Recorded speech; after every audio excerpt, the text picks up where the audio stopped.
ஊழல் முறைகேடுகளை விசாரிக்க சிபிஐக்கு உத்தரவிட வேண்டும் என துணைநிலை ஆளுநருக்கு முன்னாள் முதலமைச்சர் நாராயணசாமி வலியுறுத்தியுள்ளார்.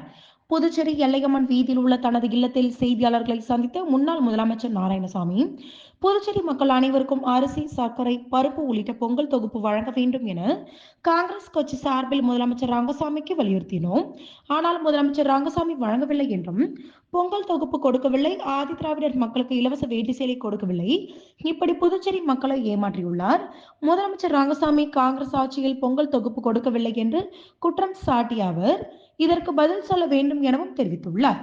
புதுச்சேரி மின்துறையில் 335 கோடி ரூபாய் செலவு செய்து ப்ரீபெய்ட் மின் மீட்டரை பொருத்துவதற்கு நடவடிக்கை எடுத்து வருகிறது என்றும், முழுமையாக பொருத்தப்பட்ட பிறகு அதானியிடம் கொடுப்பதற்கான நடவடிக்கையை முதலமைச்சர் ரங்கசாமியும் மின்துறை அமைச்சர் நமச்சிவாயமும் எடுத்து வருகின்றனர் என்றும், எந்த காலத்திலேயும் மின்துறையை தனியார் மயமாக்க விடமாட்டோம், ப்ரீபெய்ட் திட்டத்தை நடைமுறைப்படுத்த விடமாட்டோம், அரசை எதிர்த்து காங்கிரஸ் கட்சி போராட்டத்தில் ஈடுபடும் என்றும் கூறினார்.